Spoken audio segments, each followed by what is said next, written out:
दोस्तों S-400 missile defence system के नाम से ही पता चलता है कि 400 किलोमीटर की एरिया या रेंज में किसी भी तरह का मिसाइल सिस्टम हो या एयरक्राफ्ट हो या ड्रोन हो, उन सभी को मार गिराने की काबिलियत रखने वाला मिसाइल डिफेंस सिस्टम है ये।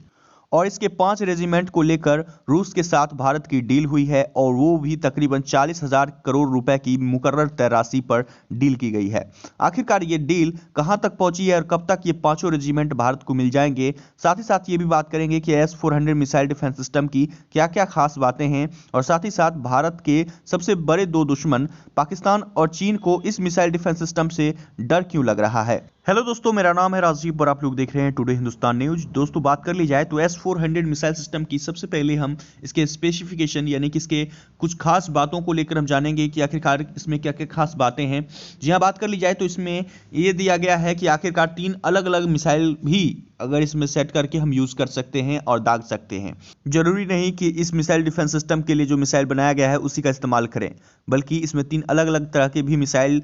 यूज किए जा सकते हैं और उसका इस्तेमाल करके भी हम अपने टारगेट को ध्वस्त कर सकते हैं। बात कर ली जाए तो ये किसी भी तरह के एरियल टारगेट को पलक झपकते ही नष्ट कर सकता है और आसमान में अगर फुटबॉल जैसे आकार का कोई ऑब्जेक्ट भी नजर आता है तो ऐसे में उसे भी डिटेक्ट करके उसे नष्ट कर सकता है। अगर हम इसकी कार्य प्रणाली को लेकर बात करें तो यह मिसाइल डिफेंस सिस्टम आने वाले टारगेट को पहले स्पॉट करता है, फिर उसे पहचानने के बाद मिसाइल डिफेंस सिस्टम उसे मॉनिटर करना स्टार्ट कर देता है और फिर उसके लोकेशन को ट्रैक करना स्टार्ट कर देता है और फिर 400 किलोमीटर के रेंज में किसी भी तरह के एयरक्राफ्ट हो या ड्रोन्स हो या किसी भी तरह का मिसाइल हो या किसी भी तरह की ऑब्जेक्ट हो, यहाँ तक कि फुटबॉल आकार की भी कोई चीज़ होती है तो उसे भी नष्ट कर देता है। यहाँ तक कि अगर कोई चाहे कि इसका हम रास्ता भटका दें तो ये भी पॉसिबल नहीं, क्योंकि इसके इतने खतरनाक रडार सेट किए जाते हैं कि अगर दुश्मन का एयरक्राफ्ट हो या किसी भी तरह का मूवमेंट करता है या वो रास्ता बदलता है तो ऐसे में वो भी अपना रास्ता बदल लेता है और जब तक उस दुश्मन की एयरक्राफ्ट को, ड्रोन्स को या किसी भी तरह का हमलावर हथियार को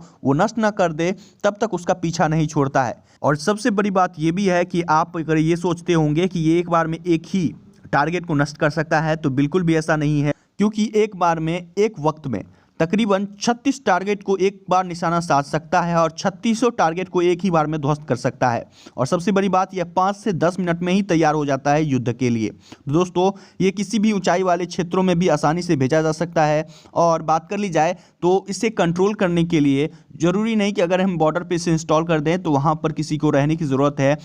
इसे हम कहीं और से बैठे बैठे भी कंट्रोल कर सकते हैं। वैसे दोस्तों, बात कर ली जाए तो अगर हम इसे बॉर्डर पर इंस्टॉल कर दें तो दुश्मन के एरिया में 400 किलोमीटर भीतर तक जाकर दुश्मनों के एयरक्राफ्ट, ड्रोन्स और सभी चीज़ों को नष्ट करने की काबिलियत रखने वाला ये खतरनाक मिसाइल डिफेंस सिस्टम है, जिसकी वजह से चीन और पाकिस्तान दोनों के होश उड़े हुए हैं। पाकिस्तान की मीडिया तो ये भी कहने लगी कि अगर भारत इस मिसाइल डिफेंस सिस्टम को अगर बॉर्डर पर इंस्टॉल करता है तो ऐसे में हमारे पाकिस्तान के भीतर इस्लामाबाद में भी अगर कोई एयरक्राफ्ट उड़ रहा होगा तो उसे भी नष्ट कर देगा। तो दोस्तों, पाकिस्तान को भी काफ़ी ज़्यादा डर लग रहा है। तो दोस्तों, पाकिस्तान और चीन दोनों की हवा टाइट है। वहीं दोस्तों, बात कर ली जाए तो S-400 मिसाइल सिस्टम की डिलीवरी कब तक भारत को मिलने वाली है, तो सबसे पहली बात कर ली जाए तो इसके फर्स्ट रेजिमेंट की डिलीवरी इस साल दिसंबर तक हो जाएगी और इसका इंस्टॉलेशन भी हो जाएगा बॉर्डर्स पर। और बात कर ली जाए तो इसकी ट्रेनिंग को लेकर नेवी के तकरीबन 100 ऑफिसर्स भेजे जा चुके हैं और बताया जा रहा है कि इसके 5 रेजिमेंट 2023 तक